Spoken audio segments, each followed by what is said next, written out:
Hey guys, it's Mimi. Welcome back to my channel, or welcome to my channel if you're new. Today isn't going to be one of my normal, fun, happy videos.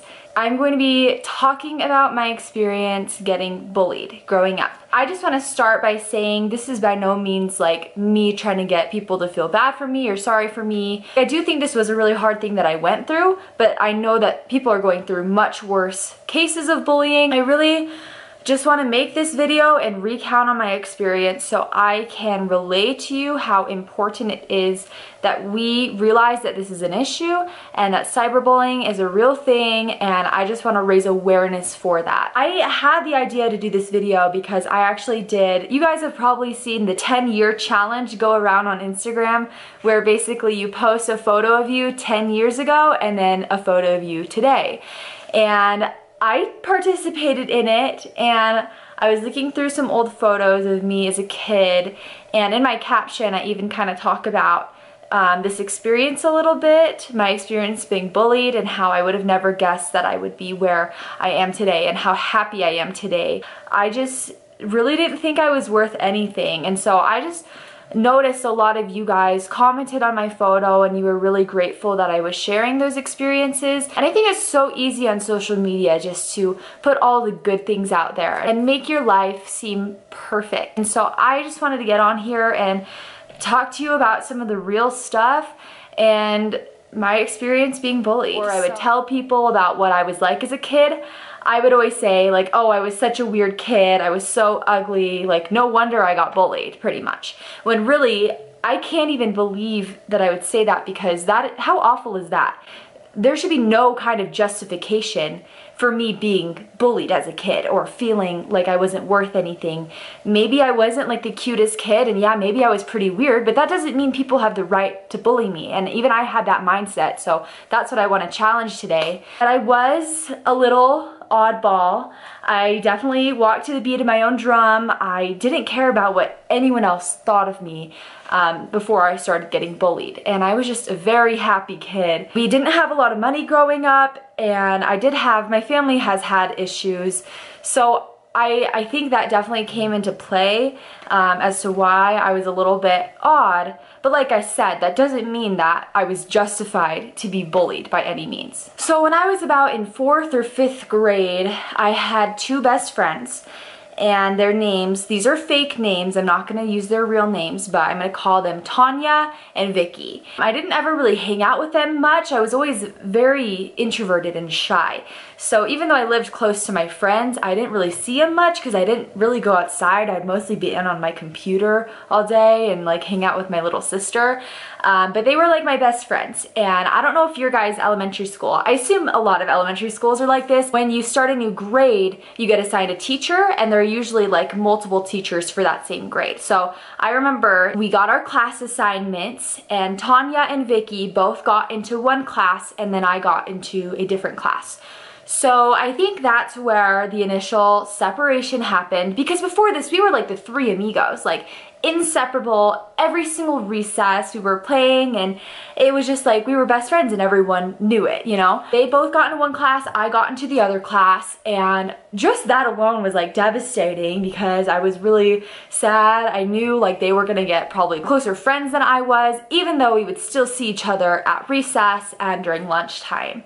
So that's when the initial separation happened. Everything was fine. In the beginning of the school year, we would play and hang out like normal, but they would always hang out outside of school a ton without me. And so that was already pretty hurtful. But I remember this one experience. It probably sounds silly just because we were little kids, but to this day, I remember so clearly. It was a field trip we went on. We went on a field trip to the mall for some reason. I don't know why. We were just all at the mall, and everything in the morning was fine, and then we were gonna have lunch at the food court and then go back to school. So everything was fine in the morning. I think we did a tour of the warehouse in the Macy's department store. I don't know what they were literally even trying to teach us, but that was what we did. And so we did that. And then I specifically remember when I went to go get my lunch, Tanya and Vicky were there, and they kind of confronted me, and I was like, what the heck? And they basically just straight up just said, hey, we have to talk to you. And I was like, okay. And they said, we just decided that we don't really like you anymore and we don't want to be your friend. And I said, wait, why? Like, why don't you want to be my friend anymore? This is coming out of nowhere. And they said, we just don't like you and we don't ever want to talk to you again. And I was like, okay, well that sucks. Can I at least sit by you at lunch? Because like the whole grade was there. And I had friends in my class, but they were like my best friends. Like in elementary school, you have your best friends, you do everything with them, and you don't really go outside that pretty much. So I said, okay, can I at least sit by you guys because I don't really know anyone else very well? And they said, no, sorry. And they just walked off. I know it sounds kind of dumb, but I was just absolutely devastated. I started crying. Luckily, this really nice girl in my class said that I could come sit by her and her group of friends, so I did. But that was the end of our friendship, and I don't know what triggered it. They just decided they didn't like me anymore, and I just, you know, I just couldn't be their friend. So I mostly started hanging out with like some guys. I don't know, I just always like, I had guy friends. And so I'd hang out with the guys, but people would always give me a hard time about it. I would try to hang out with that other group of girls, but they didn't like me either. And word had kind of got around that Tanya and Vicky told me that I was like totally lame and they didn't want to be friends with me anymore. And so nobody wanted to be friends with me, right? Because I was like the weird girl who got rejected. So I remember specifically there was this one class. This is so sad, but we had these long tables. Like we had to switch to a different classroom for this like elective class or whatever. These long tables that you sat at, and there were 3 seats in each. And there were these 2 girls in the class I knew. They were probably like my best friends in the class. But every single day we'd all walk in together, and I would sit down first at this table with 2 empty spots next to me, and they would sit at an empty table directly behind me and laugh at me the whole time, and I could hear it. And I remember even once I like turned around, I was like, why don't you guys come sit right here next to me? And they just like kind of ignored me and were laughing. And I was like, okay, that sucks. So I would just literally do that every day. And nobody else in the class would sit by me. I'd sit all by myself. It was just really embarrassing more than anything because I didn't understand why people didn't like me. During the midst of all of this, I had no friends. Besides some of the guys, but people would make fun of me for hanging out with the guys. No one would sit by me or talk to me. And then that's when the cyberbullying started. This was back before social media even was a thing. The internet was barely like created pretty much, but everybody had email. Email was like the fun thing. I literally sound so old, but everyone had an email address. We didn't have texting. That was like how we got in touch with each other outside of school. And so people would literally just send emails to each other just for fun. And I remember this first email, I will never forget. It was from either Tanya or Vicky. And the subject of the email said, 20 reasons why everyone hates you. I opened it. I was like, what the heck? Like, what is this? And they literally had listed out 20 different reasons why everyone hated me and nobody talked to me. And these were reasons including I was ugly, I was stupid, I was too skinny, so I was like really weak, and really awful things that literally made me feel like I had no worth, I was useless, and it just made me hate myself because I felt like if everybody else hates me, why wouldn't I hate myself? These emails would continue. They were really hurtful, obviously, and I remember I didn't tell anyone because I didn't want to show my parents, because if I told my parents, they would know that nobody liked me at school, and I hadn't told them anything. I didn't want them to be ashamed of me. I just wanted them to think everything was fine, essentially. I just didn't tell anyone until finally I kept getting these emails, and they were just so awful. And I remember one time my mom saw me, I just like broke down and I was crying, and she was like, what's wrong? I showed her one of the emails, and she was just obviously furious because she loves me so much and doesn't want anyone to treat me that way. She asked me if there were any more, and I didn't want to tell her, but she looked at my email and she saw all of the rest of them. And long story short, she ended up getting like our school involved, and those girls got in trouble for sending me those emails, but that actually made it worse. I'm not saying parents shouldn't address the issue, but they were mad that they got in trouble for it, and it just made them hate me more.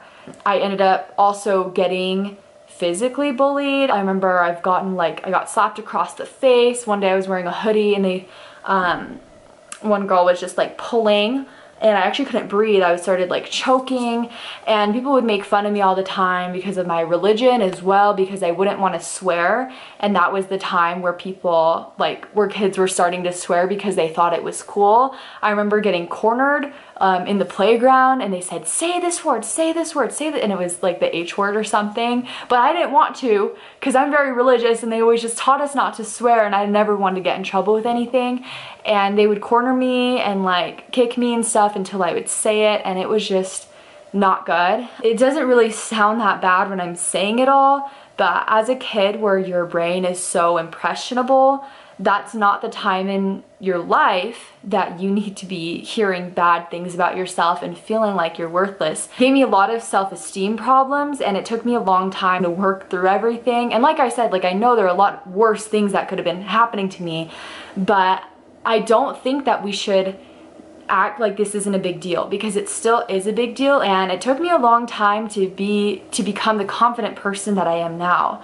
I remember there was one night, it was really bad, and I remember this moment specifically. I told my mom I just hated school so much. I hated going there and having people laugh at me and not talk to me and ignore me and physically hurt me. And I just said, I don't want to go to school anymore. I said, I don't even want to be here anymore. Like, I was little. I didn't even really, that's a scary thing. I didn't even really know much about suicide or depression. I don't think any kid should have to feel that way about themselves.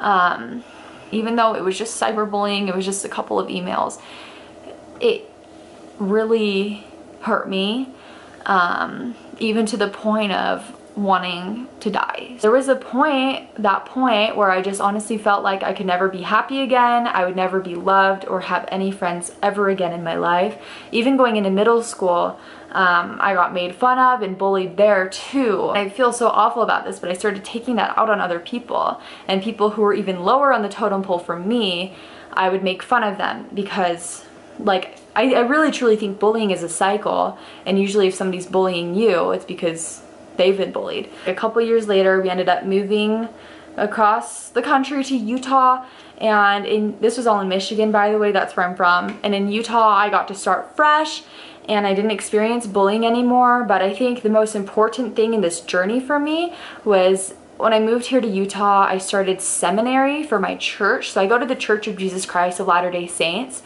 and we have like a seminary class where you basically learn about the gospel.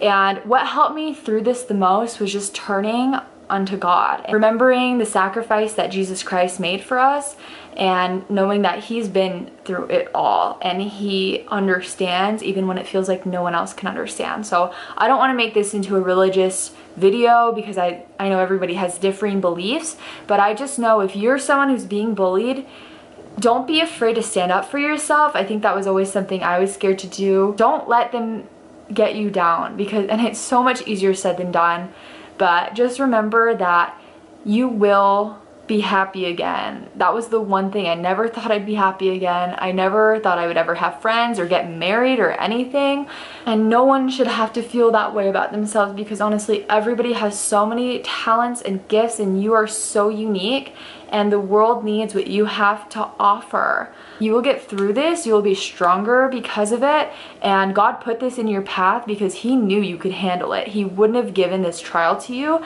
if he had any doubts that you wouldn't be able to get through it. If you're someone who bullies other people, I just want you to just stop for a second and think, why am I doing this? What is this doing for me? And how could this be affecting the other person? Because I mean, at least when I started like being mean and taking out my anger on other kids, it was because I wanted to look cool. That was the main thing. But I just want to remind you, life is not a competition. By someone else having success, it doesn't take away from your success. We can all be happy and successful, and there's really no need for that, because in the real world, when you get older, if you're mean to people, you're not the cool kid anymore. This was like 10 years ago. just remember, social media makes cyberbullying so much easier with the anonymity of it and just the accessibility. If you see someone bullying someone else, just don't be afraid to stop it, because I promise the person who's getting bullied will always remember you as an incredibly kind person who is brave, and it is a brave thing to do because you put your own reputation on the line. But I promise you will end up on top if you do the right thing. Don't be afraid that other kids might not think you're cool. I hope this video was able to help some of you guys. Feel free to comment below if you have any experiences, or send me a message on Instagram. That'll be more of a private way that we can talk. Oh, I hate to think that any of you watching are going through something like this, but if you are, I'm here for you. If you ever need to talk, just let me know. And thank you for watching. I really hope to do more videos like this where I can kind of give a positive message at the end, or maybe a challenge. Like I could say, I challenge you to not be afraid to stick up for someone who's getting bullied, because then I actually feel like I'm doing something good. I'm not just like telling stories. So let me know what you guys think. Let me know if you have any other videos you'd like me to do in the future. You can leave them in the comments below. And if you like this video, be sure to give it a big thumbs up, and you can subscribe to my channel so you never miss a video. I post videos every single week, and you can also connect with me on my social medias. I'll have those all linked below. So thank you again so much for watching, and I'll see you guys in the next one.